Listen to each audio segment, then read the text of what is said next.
in which Rarity has a strange mood. Written by Sir Vanilla. Read by no one and nobody. It was a surprisingly uneventful day for once, and I found myself adding a short entry to my journal. Nothing too exciting, mostly just a log of recent events. That is, until I remembered Rarity. Rarity's been acting rather odd lately, I wrote. Ever since the most recent Diamond Dog attack, she spent most of her time scurrying around the storerooms and muttering incoherently. If this keeps up, we may have to look into...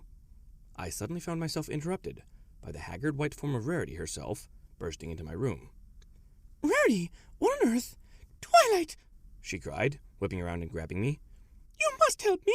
I must have 6 emeralds, a block of persimmons wood, 3 rat knuckle bones, a bar of silver, and a pint of apple cider. Now!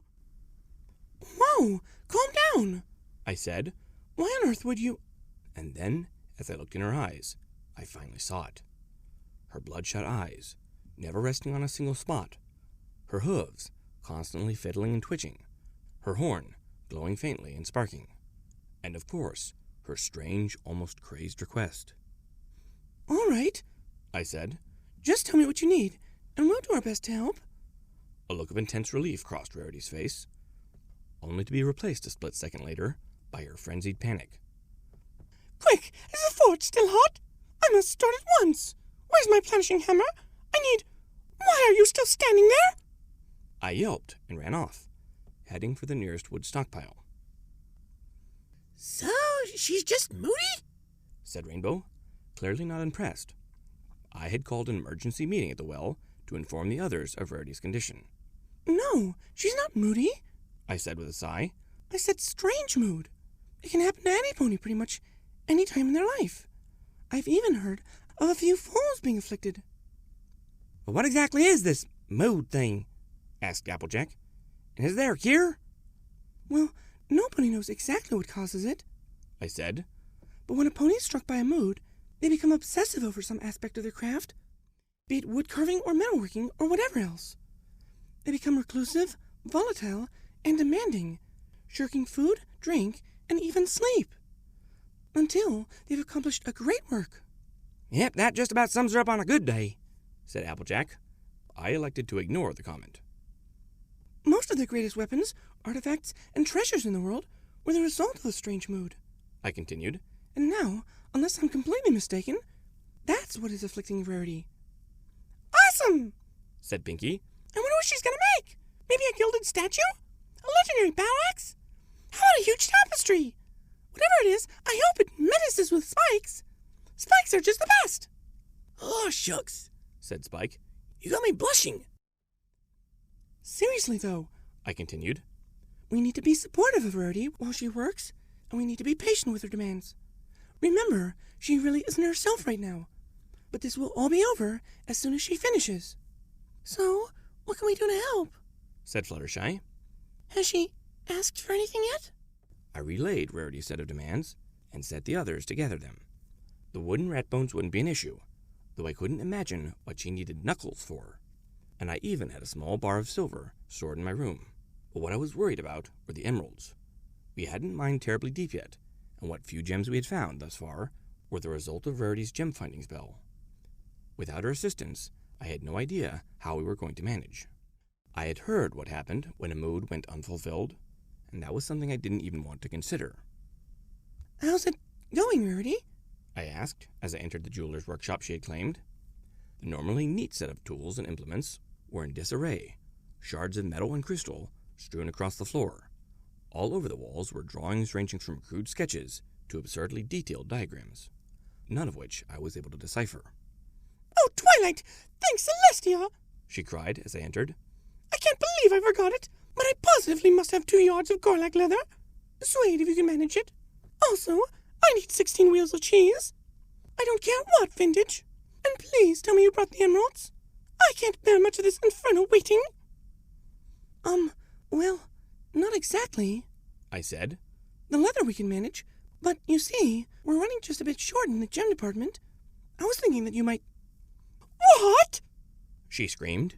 You mean to tell me that you can't even manage to scrounge up a lousy little rock? What kind of friend are you? We're doing our best. Really? I said.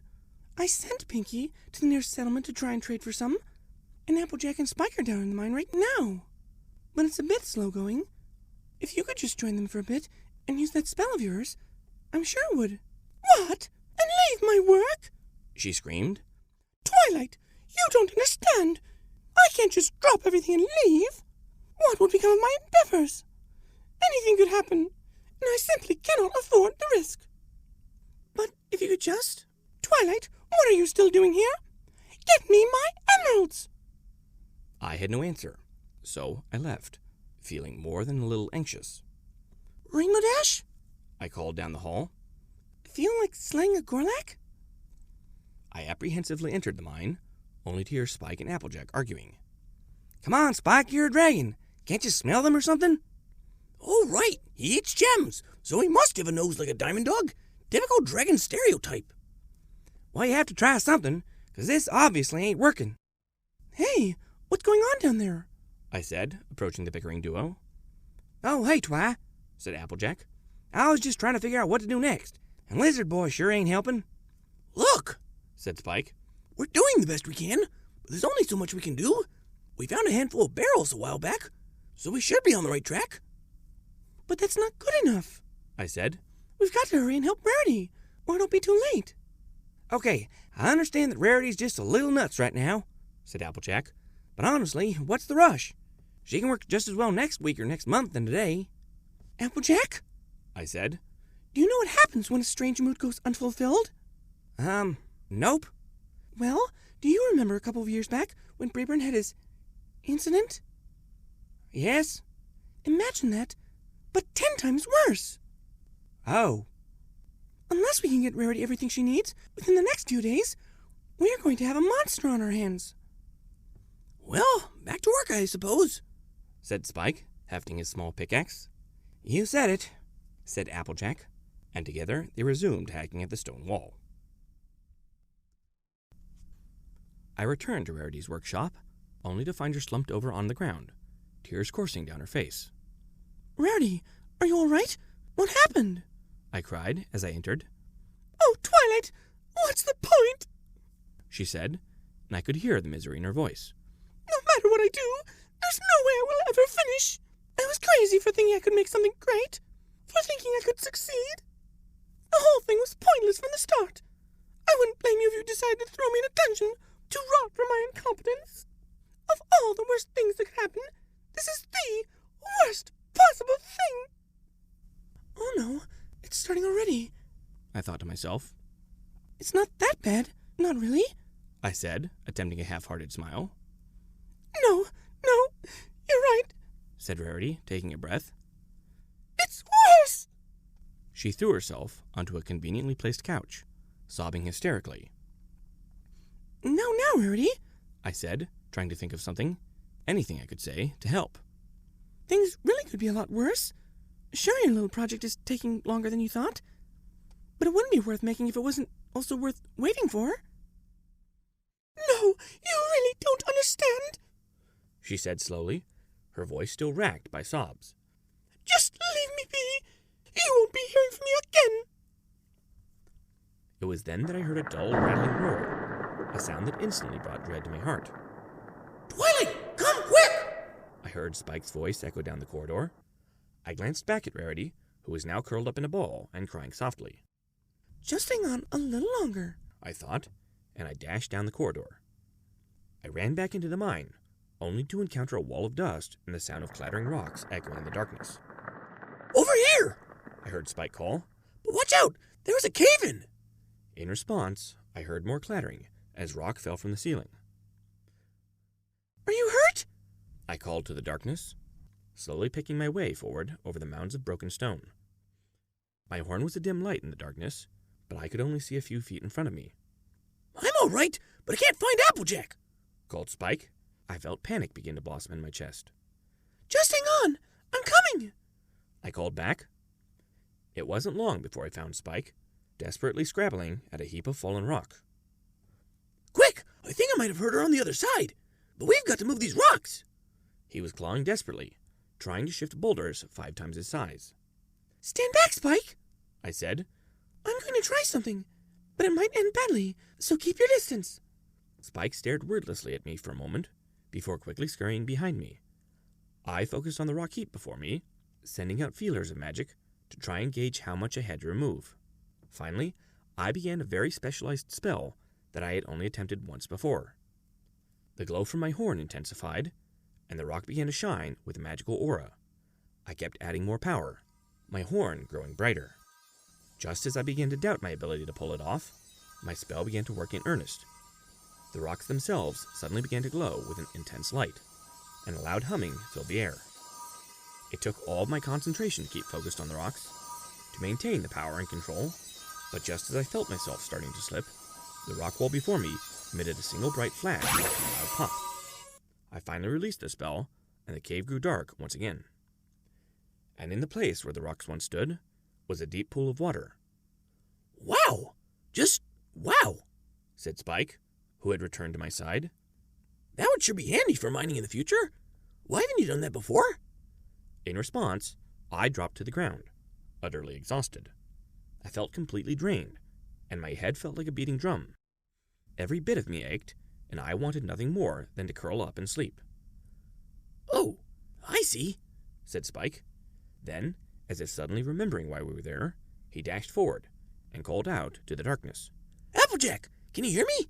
We got through. Are you all right? Over here, Sugar Cube. I was dimly aware of Applejack's voice drifting to my sleepy ears.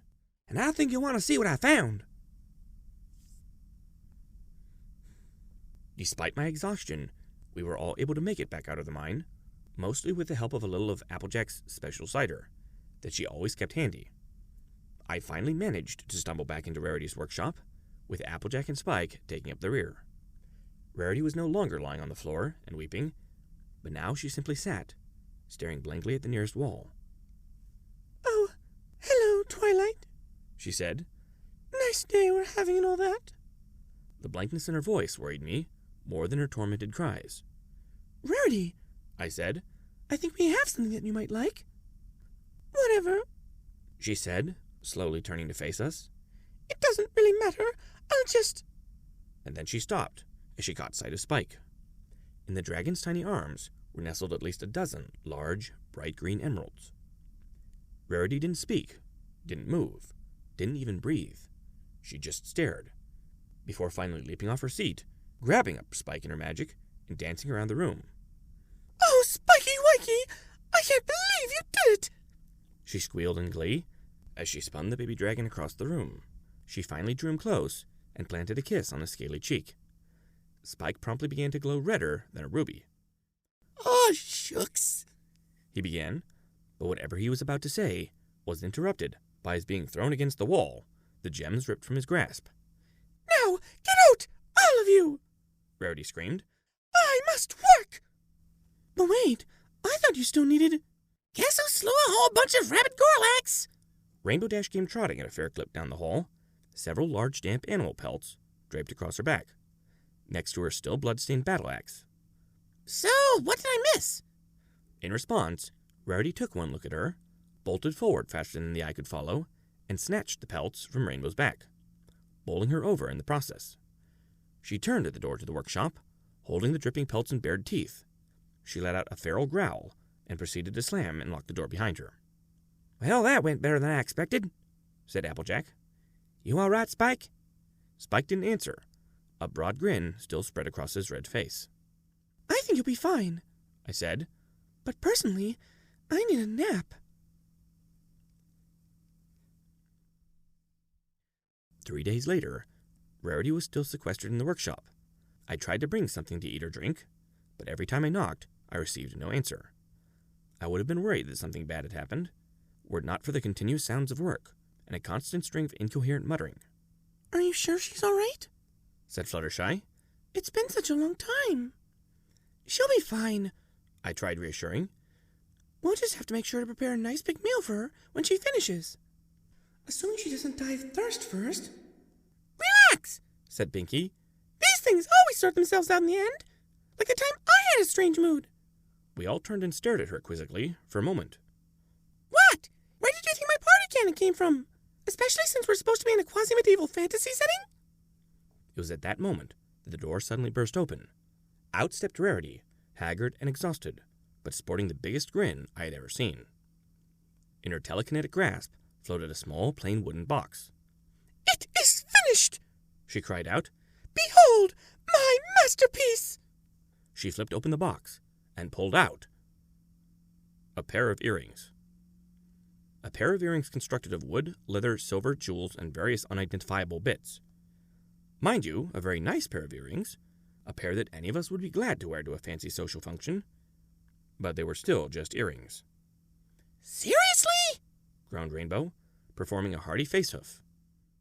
"I shall name them Ignostil Engelbrecht," Rarity cried, holding them aloft for all to see. "Well, darlings, what do you think?"